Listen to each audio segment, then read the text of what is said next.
Hi, Shalom. Shalom. Today is November 17, Yes, 2011. it is.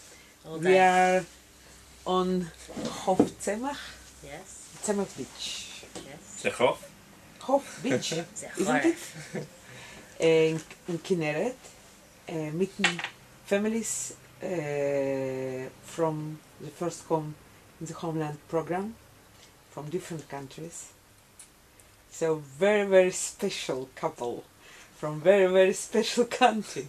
It's not so many Olim come to Israel from Australia, right? Mhm. So would you please introduce yourself, say a couple of words about your family, the place you come from, what was the idea of Aliyah, and then we will speak about the program itself.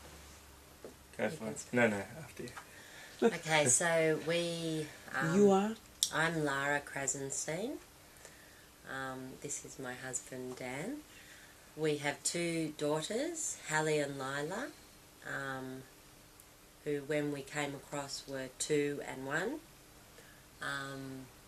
We lived in Melbourne, Australia, in Caulfield, which is where all the Jews in Melbourne live, and we lived a really great life.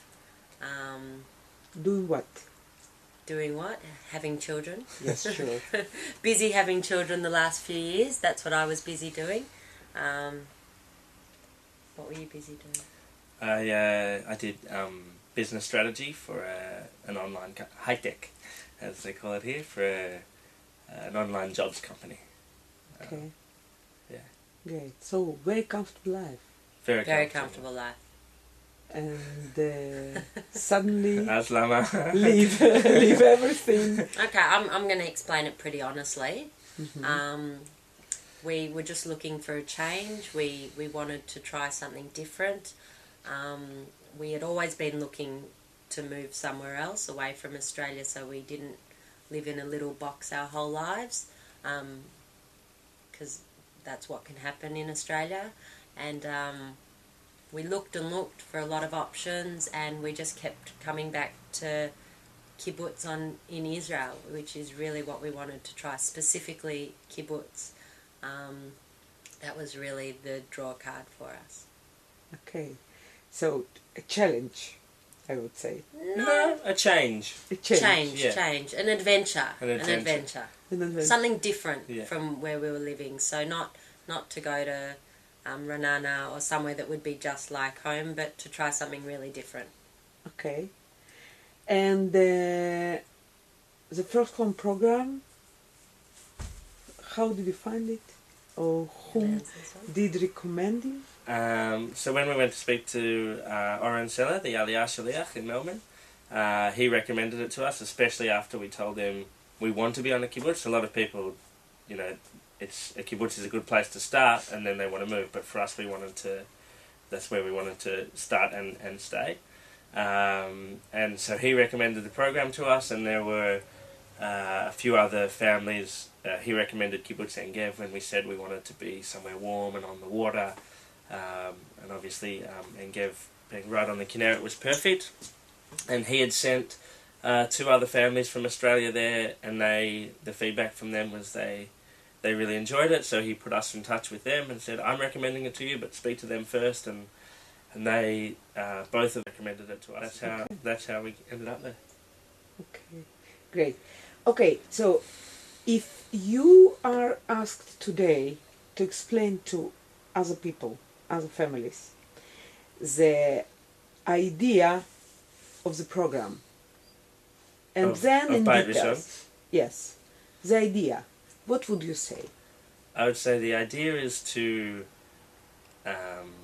help you get to Israel and help you through all the initial processes, getting identity cards, and making your initial landing here a bit smoother, helping you to, and both financially, but not just financially, also with, getting identity cards or passports or finding new places to stay, through the kibbutz program, or having a contact where if there's a problem you can call and say, okay.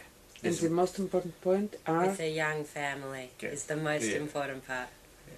Children. Yeah. Young children, though. Young children. Yeah, I think it's a great way to move here with a young family.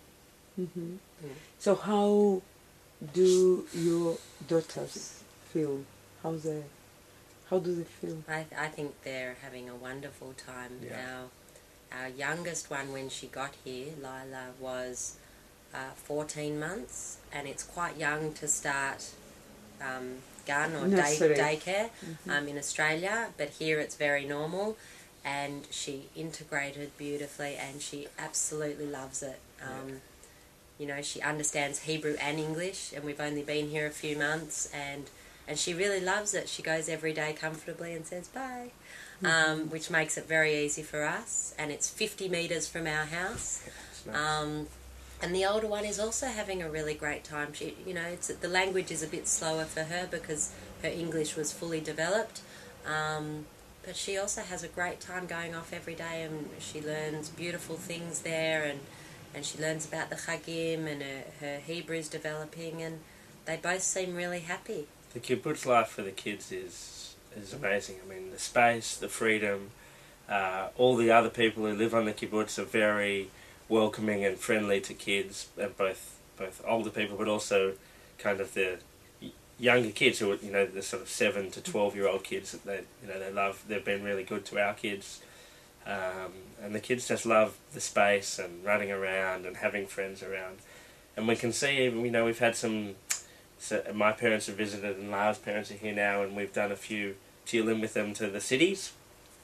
Whenever we come back from the cities, immediately you can see the change. They're a bit more relaxed and a bit more open. It's amazing to literally, as soon as we drive in the front door, their kind of mood changes. For them, the life here is fantastic. Great. And if they're happy, we're happy. Better. So that's the most important thing. It makes sense. Okay, physical conditions. I mean, the apartment. Okay. I know, but... We're going to be honest. Yes, I want you to be honest, please. Okay, well, we've come from, like we said, a really great life back in Melbourne. We lived in a big house that was new and clean, and everything functioned well, and everything was accessible. And when we first got here and were shown our apartment, I cried a lot. But I can honestly say within a few weeks I didn't even notice what was around me, because we were happy, and that's what matters, and the kids were happy, and they don't realise what's around them, and they have the biggest backyard they could ever imagine, and they have the biggest swimming pool they could ever imagine. So that's right. So, say it, because people think a swimming pool. Well, it depends. If you're on another kibbutz, it would be a big swimming pool, which are these are things we didn't have back home. So the apartment we live in is very small and very old, but we've made do, and everything else is so good that it outweighs all that. And now, it's more than now we just deal with our home because everything else is good. Now our home is our home, and you accommodate very quickly, and you get used to it. The shock was there, no doubt, but it wears off, and we've got to put a few of our own touches on it, and now that's what it is. And that doesn't mean the shower works any better than it did 3 months ago, but that's what you get used to. And it's not like our house back home, but we've already talked about how quickly we've adapted to that, and how we never would have thought we'd be in the space we are now compared to where we were. But you get used to it, and now we like it. I mean, Okay. Neighbors, friends, new people you make friends that's on the kibbutz? That's an interesting question.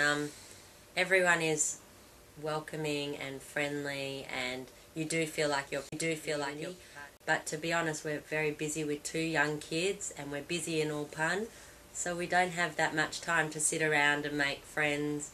So we haven't really formed strong connections with people on our kibbutz yet, but when we have more time and the weather's a bit better and we go play in the park, or there'll be more time for that. You know, the foundations are there, but we don't have the time at the moment. We're busy. We're very busy. Mm-hmm. Yeah. But with the time going by, you invite parents of Sure. Of the course. children from the group Sure. In Of time. course. and the other group Mm. and your neighbors. Mm. What is the best cookie you know to prepare? Yeah, yeah. We've been doing lots of Something that. sweet? We've done plenty of that. Yeah. Coffee? A We're not tea? concerned. We're Yeah. happy. Okay, Yeah. great. Okay, what is the plan? We The plan is to get through all PUN yeah. and then to see what happens. Okay. We've had a few job offers and things like that, so we're very excited about that. But we're taking it step by step. Right now our focus is all PUN. We'll get through that and we'll move on to the next thing. We came without a plan. Where, how long on kibbutz? How long? Where next? We always said, we come, we'll do Ulpan. After Ulpan, we'll look for work. Try and find work on kibbutz. Obviously, living up north and as far away as we are from the cities, the work is limited, or limited compared to the cities. So, first focus Ulpan. Second focus, let's see what happens with work, and then assess after that. But we don't have plans. Okay, great. Any recommendation to other people who are considering Aliyah and are doubting right now?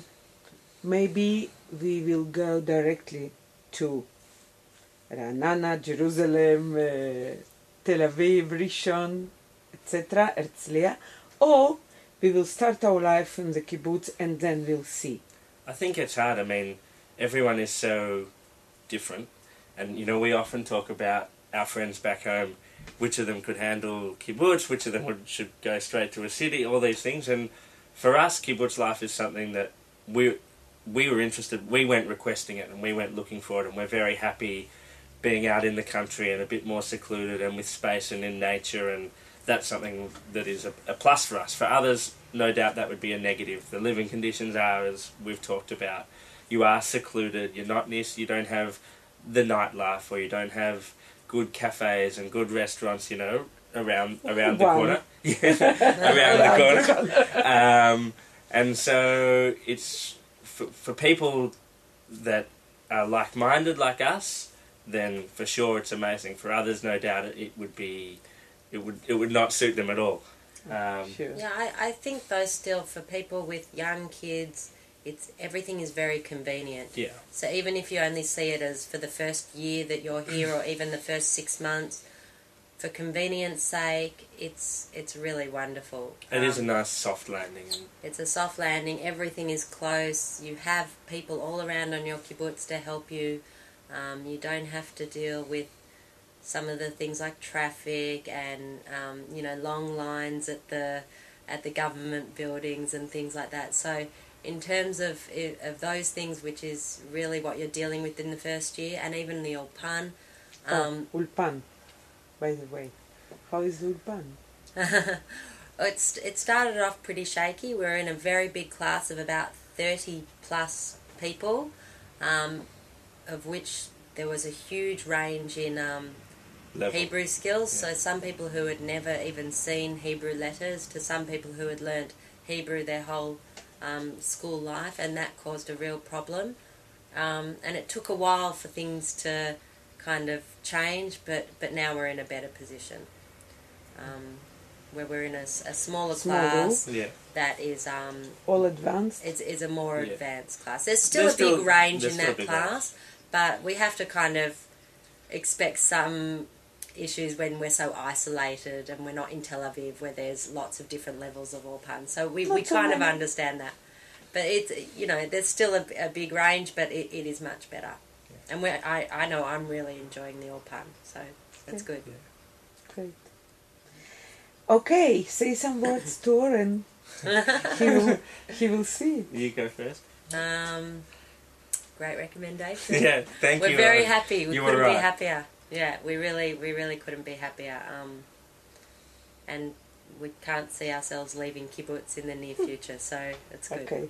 We're happy. Thank you very much. Thank you. Thank you.